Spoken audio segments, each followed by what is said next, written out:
Number 1, put God first. Put God first. In everything you do, everything that you think you see in me, everything that I've accomplished, everything that you think I have, and I have a few things, everything that I have is by the grace of God. Understand that. It's a gift. 40 years ago, March 27th, 1975. It was 40 years ago.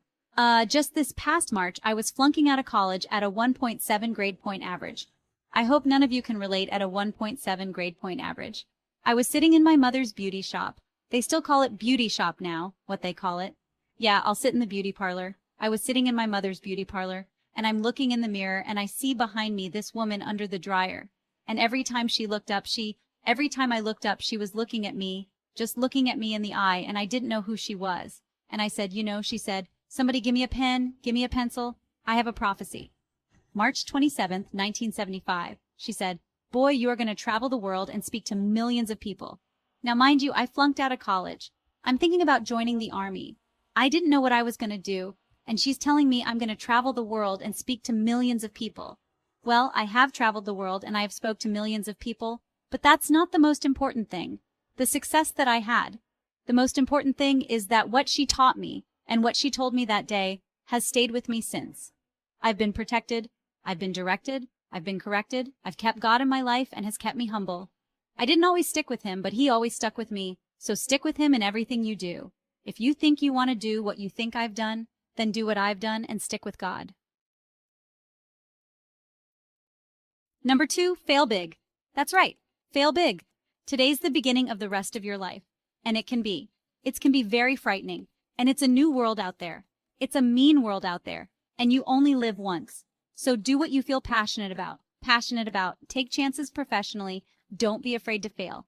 There's an old IQ test was 9 dots, and you had to draw 5 lines with a pencil within these 9 dots without lifting the pencil.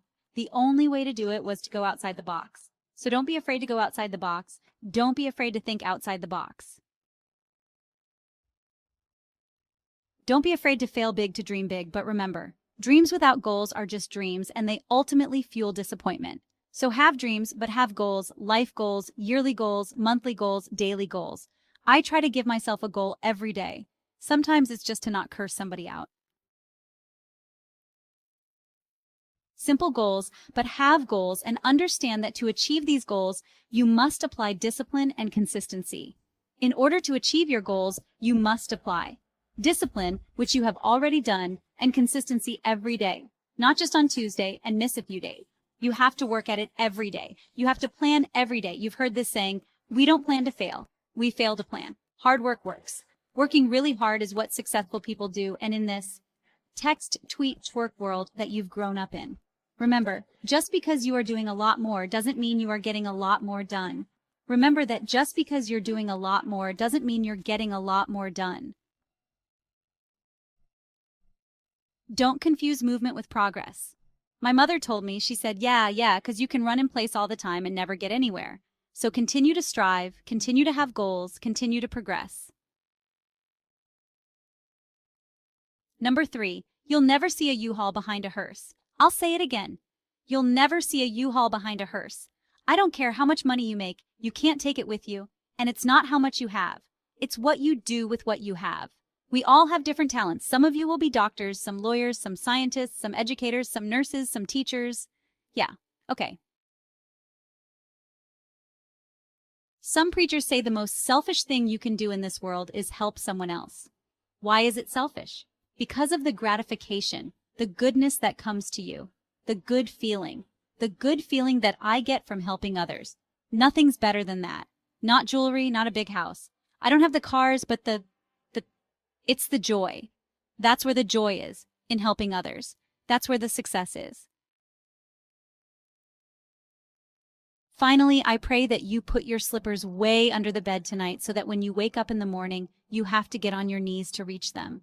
And while you're down there, say, thank you for grace. Thank you for mercy. Thank you for understanding. Thank you for wisdom. Thank you for parents. Thank you for love. Thank you for kindness. Thank you for humility. Thank you for peace. Thank you for prosperity. Say thank you in advance for what's already yours. That's how I live my life. That's why I am. One of the reasons why I am today. Say thank you in advance for what is already yours. True desire in the heart for anything good is God's proof to you, sent beforehand to indicate that it's yours. Already. I'll say it again. True desire in the heart.